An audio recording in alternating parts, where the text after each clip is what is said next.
అట్లాగే మామిడి గుండాల భూమి రక్షణ కోసం పోరాట యోధులుగా బయలుదేరినటువంటి అక్కలు అన్నలు అందరికీ ముందుగా సిపిఐఎంఎల్ న్యూ డెమోక్రసీ తరపు నుంచి విప్లవ అభినందనలు తెలియజేస్తున్నాం.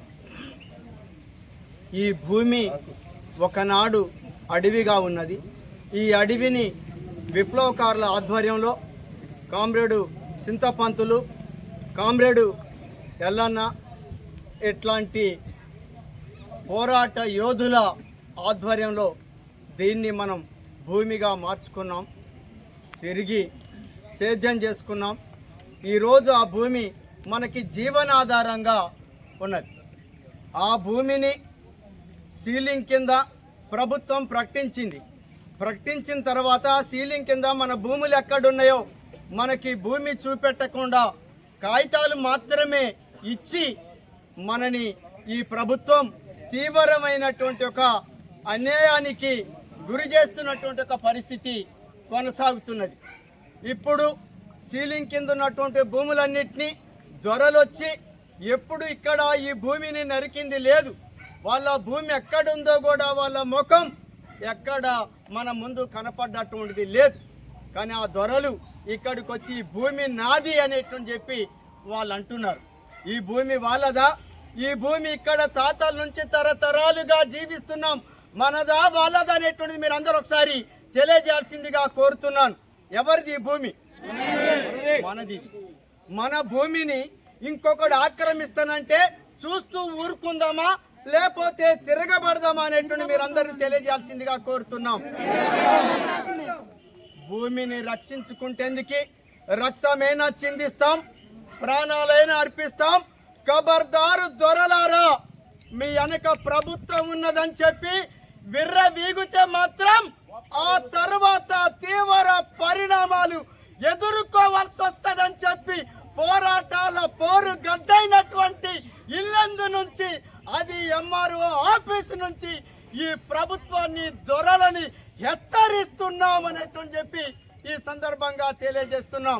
మీకు లోకి వెళ్ళినప్పుడు ఇదే ఎంఆర్ఓ గారు గత 10 రోజుల క్రితం మనందరికీ హామీ ఇచ్చాడు.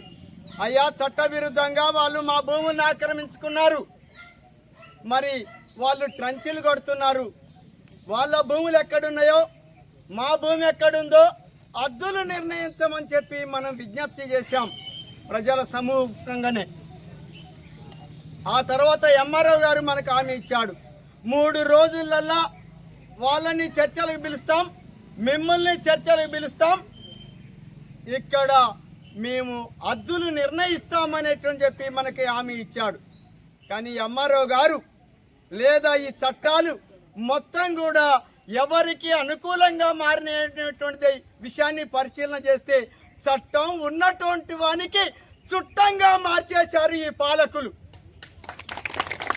అప్పుడు మన వెనక ప్రభుత్వం లేదు, మన వెనక రాజ్యం లేదు, మన వెనక ఈ పోలీసులు లేరు. మన చేతిలో ఏమున్నది? గొడవలు ఉన్నది, కర్ర ఉన్నది, కర్రు ఉన్నది, కత్తి ఉన్నది. అందుకోసమే మన భూమిని రక్షించుకోవటం కోసం మనం తిరుగుబాటు చేయటం తప్ప ఆ భూమిని కాపాడుకోవటం కోసం తెగించి కొట్లాడటం తప్ప మరొక మార్గం అనేటువంటిది లేకుండా ఈ పాలకులు అట్లాంటి పరిస్థితిని ఏర్పరిచారు. మరి చట్టాన్ని ఉల్లంఘించినటువంటి వాళ్ళు ఎవరు? ఎంఆర్ఓ గారు ఉల్లంఘించాడు, చట్టాన్ని పోలీసులు ఉల్లంఘించారు, చట్టాన్ని రాజ్యం ఉల్లంఘించింది, చట్టాన్ని ప్రభుత్వం ఉల్లంఘించింది. కాబట్టి మనం చట్టబద్ధతులల్లా ఇప్పటి వరకు ఈ రోజు వరకు అయ్యా మాకి సీలింగ్ కింద భూములు తీసావు, పట్టాలు ఇచ్చావు, మా భూమిని చూపెట్టమనేటువంటి చెప్పి అడుగుతున్నాం, చట్టం ప్రకారం అడుగుతున్నాం. ఇక రేపటి నుంచి మనం ఏం చేయాలి? ఇక ధర్నాలు పనిచేయవు, ఇక ప్రదర్శనలు పనిచేయవు. ఇక ఒకటే మార్గం, ప్రత్యక్షంగా మన భూమి మీదకి పోవటం తప్ప మన భూమి మీద ఎవడో వచ్చి విత్తనాలు వేస్తుంటే మేము చూస్తూ ఊపం పెట్టాం. మేము కూడా ఇక్కడ ఏం తిని బతుకుతున్నాం? మట్టి కాదు, మేము కూడా ఉప్పు తిన్నాం, మేము కూడా కారం తింటున్నాం. కాబట్టి మేము మా భూమి మీదకి వచ్చి మమ్మల్ని ఇక్కడ ఖాళీ చేయటం చూస్తే మాత్రం ఆ భూమిలోనే మిమ్మల్ని పాత్ర పెట్టి తీర్తామని చెప్పి మనం ఈ సందర్భంగా తెలియజేయాల్సినటువంటి అవసరం అనేటువంటిది ఏర్పడ్డది. అందుకోసమే దానికి మీరందరూ సిద్ధంగా ఉన్నారా లేరా? ఆ భూమిని రక్షించుకుంటేందుకు మీరు పోరాటేందుకు సిద్ధంగా ఉన్నారా లేరా అనేటువంటి ఇక్కడ చట్టం ప్రకారం మన కాగితం ఇచ్చారు. చట్ట విరుద్ధంగా దొరలు ఎక్కడో పుట్టి ఎక్కడో పెరిగి నల్గొండలో హైదరాబాదులో ఉండి ఈ కాంగ్రెస్ లో ఉండేటువంటి కొంతమంది మంత్రుల ప్రోద్బలంతో లేదా వాళ్ళ సలహాలతోటి రాజ్యాంగం వాళ్ళ చేతులున్నదని చెప్పి మన భూముల్ని ఆక్రమించేందుకు వస్తే చూస్తూ ఊరుకోం. భూమి రక్షణ కోసం ఎట్లాంటి విపత్కర పరిస్థితులు ఎదురైనా ఎదిరిద్దాం, భూమిని రక్షిద్దాం. ఒక ఎర్రజీవం వచ్చి మన మీద వాలి కుట్టిందనుకో ఏం చేస్తాం? అందుకోసమే మన భూమిని ఆక్రమిస్తే ఏం చేస్తాం? అందుకోసమే అట్లాంటి పరిస్థితి ఈ ప్రభుత్వం కల్పించొద్దు. సావధానంతో సదుద్దేశంతో చట్టం ప్రకారం రాజ్యాంగం ప్రకారం ఈ పోలీసులు ఈ రాజ్యాంగం లేదా ఈ రాజ్యాంగ యంత్రం ఈ కోర్టులు ఈ చట్టాలు అన్నీ కూడా ప్రజాస్వామ్యయుతంగా అమలు చేయమని చెప్పి కోరుతున్నాం. ఆ తర్వాత ఈ పరిస్థితికి భిన్నంగా రక్తపాతం జరిగితే ఇక్కడ ప్రభుత్వం పాలకులే బాధ్యత వహించాల్సి వచ్చినటువంటి ఒక పరిస్థితి ఏర్పడుతుంది. ఆ పరిస్థితి ఏర్పడకుండా ఉండటం కోసమే ఈ ధర్నాలు, ఈ ఊరేగింపులు, ఈ ప్రదర్శనలు అనేటువంటివి. ఇప్పటికైనా ప్రభుత్వాన్ని ఆలోచించమని చెప్పి ఈ సందర్భంగా అఖిల పక్షం తరపున కోరుతున్నాం. అట్లాంటి పరిస్థితి లేకుండా వీళ్ళందరూ ఏం చేయరు, వీళ్ళు అమాయకులే, ఈ ఆదివాసీలు గిరిజనులు అనేటువంటి అనుకుంటే మాత్రం వీళ్ళు తిరుగుబాటు చేస్తే ఏమవుతుంది? ఒకనాడు కుమరం భీం ఏం చేశాడు? భూమి రక్షణ కోసం, తన జాతి రక్షణ కోసం అక్కడ ప్రభుత్వాన్ని పాలకుల్ని గడగడలాడించాడు. ఆయనే కాదు, బ్రిటిష్ వానికి వ్యతిరేకంగా అల్లూరి సీతారామరాజు, బిర్సా ముండా ఇక్కడ విప్లవకారుల తరపున అనేక మంది ఈ భూముల కోసం తమ ప్రాణాలు అర్పించారు.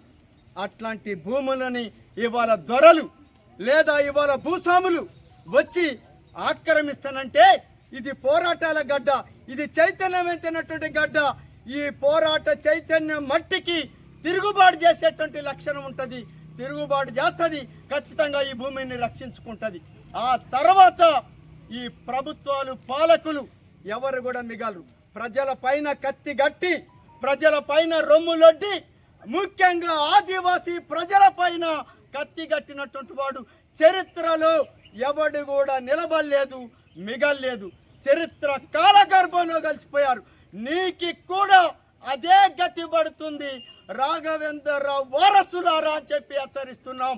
ఇక పోలీస్ అధికారులు ఇక్కడ ఉన్నారు, ఇంటెలిజెన్స్ అధికారులు కూడా, వారు కూడా వాస్తవాల నుంచి సత్యంలాగమనేటువంటి చెప్తున్నాం, నిజాలని బయటికి దేమనేటువంటి చెప్తున్నాం.